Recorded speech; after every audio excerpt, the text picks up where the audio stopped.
So first, I just want to pay my respects to Charlie Kirk and his family, and my heart goes out to them. My prayers go out to them. My thoughts go out to them, in his spirit and everything. And I just wanted to say that first and foremost.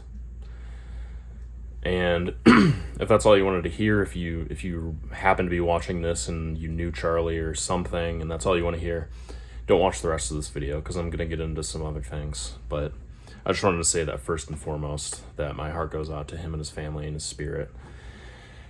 And now, so don't continue watching if you don't want to hear stuff about what I've been hearing on the internet and things that I have to say about those things, problems that I have with the internet and the way that some people are reacting. So my whole opinion on this thing was it was awful. It was disgusting. It was a disgusting, awful, evil act. And I don't care what side you're on. I've talked with people in person about this, and I seem to have the same opinion as a good handful of people. I don't care what side you're on, left or right. A lot of people I talk to about this in person, like out and about at work, such, when we mentioned it casually, was that shouldn't happen. Doesn't matter what side you're on, and that's my opinion. We didn't even talk politics. We didn't talk left and right and who's on what political spectrum, whatever. Here's one of the biggest problems I have. There's a ton of problems, but a lot of people are reposting. So first, I was angry. I was sad. I didn't even know Charlie personally, but I was pretty. I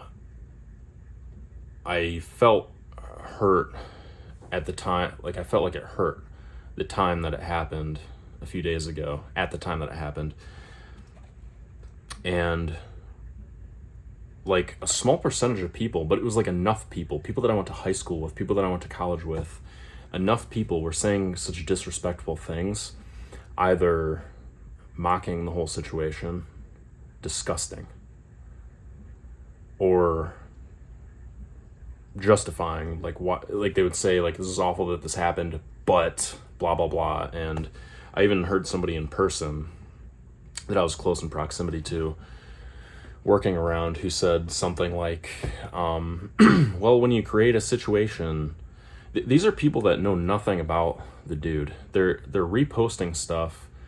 It's like 10 to 15 second clips. And I guess I just wanted to defend this man who lost his life speaking, going to college campuses and speaking and having conversations with people and allowing both sides to speak about certain issues.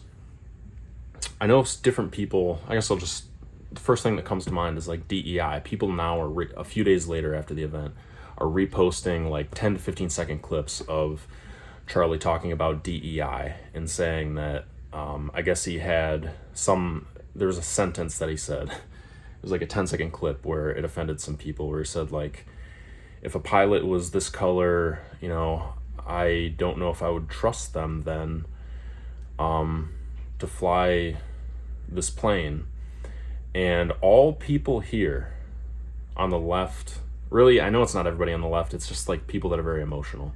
But I don't know what else to say. People like the left responds like this. These people on social media respond completely emotional, and because he said the person's color, they take offense to it. But if you look at, so DEI, I actually read about DEI in one of my textbooks in college because I have a sports medicine degree.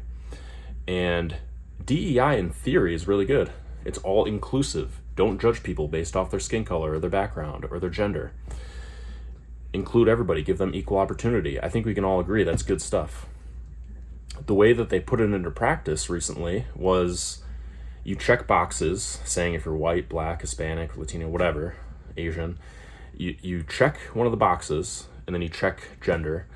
And if you checked white male, you were put in the back, you didn't have any advantages. And if you put this color and this gender, I'm trying not to be inflammatory, so I'm staying kind of vague. If you put this color and this gender, then we'll give your application priority. Does that seem fair? that was his point, that when you have that, like logically, okay? And I was thinking about this earlier. If you have, let's take that logic and apply it to a different world. Let's say we have a world where there are people who are blue, purple, and pink. And for some reason, we just decided like all the blue people just need, we need more blue people in this company. We need to hire more blue people. So when you check the box blue, and then there's like genders 1 and 2, and gender number 2, blue and gender number 2, we're going to give them an advantage. There are blue people, pink people, and purple people, and 1 and 2s that are a wide variety of, or like they have a big spectrum of competency. Some people are less competent, some people are a little bit more competent, some people are really competent in all of those shapes, forms, and sizes. Why does the color of a person or the gender of a person have anything to do with competency? Why can't we just have an application where you put your name, all your experience, and everybody's given a fair shot? That's what we're supposed to be doing, right? But in practice, that's not how it was working out, because they were giving certain people advantages based on the color of their skin. And in this reality, if that was a white male getting an advantage because he was a white male, then I would be saying that's wrong too. That's not what was happening in this reality. And I know some people I've heard arguments, stretches of arguments, where they say like, oh, there's systematic racism where you walk into a company and people have prejudice and stuff like that. But what's actually happening in application? Who's being hired? It's just the application of it, like the reality of it is that in application, people are being hired for or they're getting a huge advantage, basically. They're getting a boost because of their skin color and their gender, and that's wrong. And I understand that, and I think a lot of logical people understand that. But people are taking these 15-second clips where he's saying an example about like an African-American pilot, and he's like, I don't know if I would trust them. And people are like, oh my gosh, he's so evil. When that 10-second little clip was part of a giant conversation. And if you listen to like an hour-long conversation where he lets somebody else speak, and then he speaks, and then he tries to come to some common ground, you gotta realize this dude was just going around on college campuses getting people to talk to each other about certain issues that people disagree on. So that's one issue, is the 15-second clips recently. The other issue, obviously, right after it happened, was the disgusting comments. Whatever happened to don't speak ill of people who are now not with us? Whatever happened to that?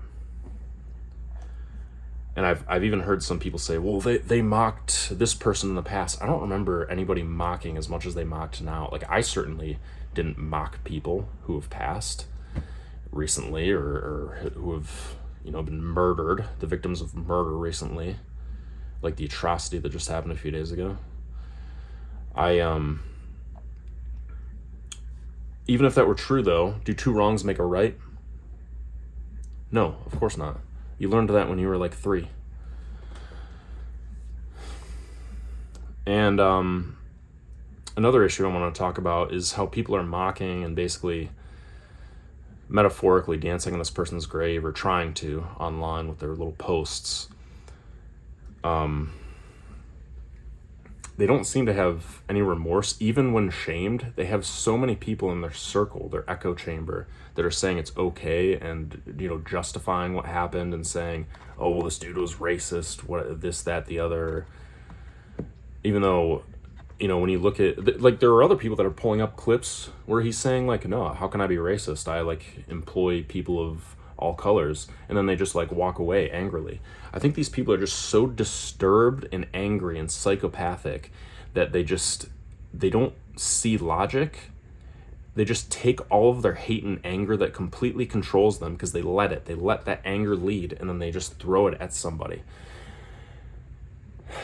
Another thing I saw recently was that it was somebody on the right, like somebody who had Trump supporter family members, whatever, and they even photoshopped a Trump shirt on this guy's one of his photos.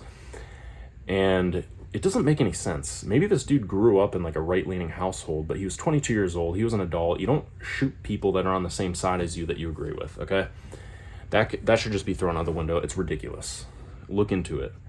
The dude was not in agreement with Charlie's political beliefs.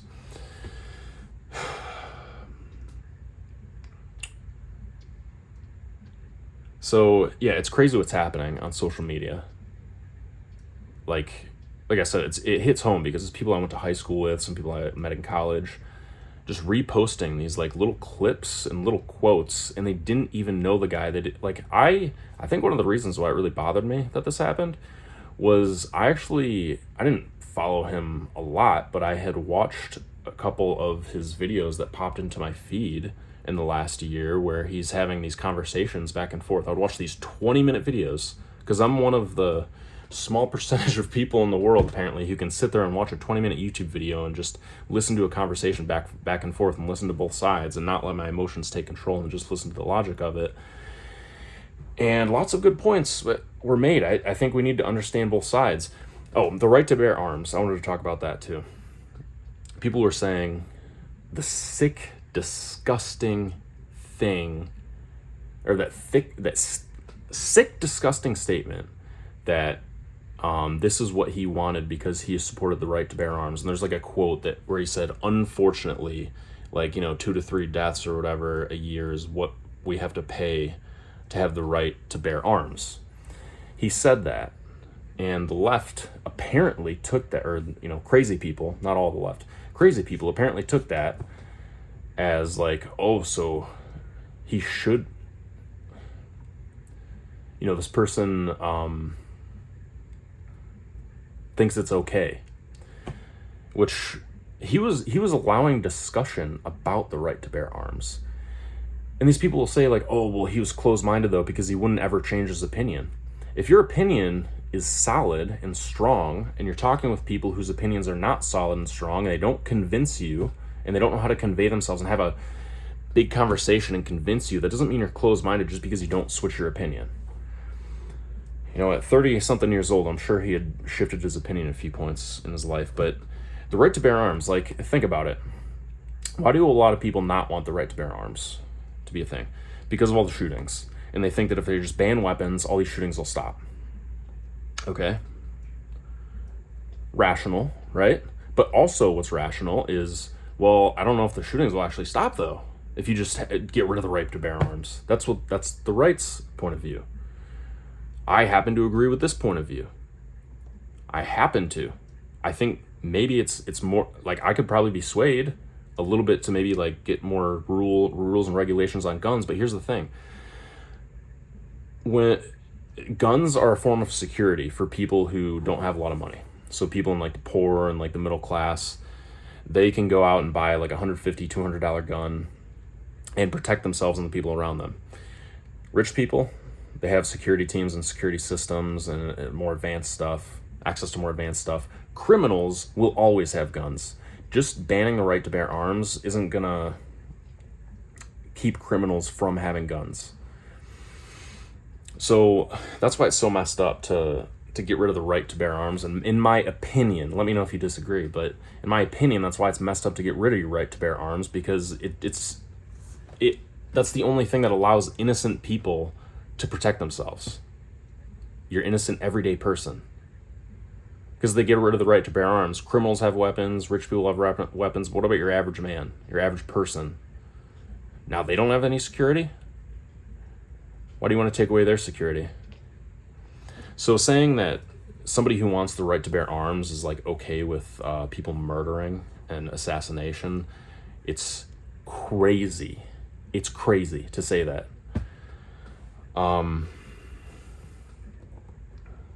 Yeah, man, that's my opinion of it.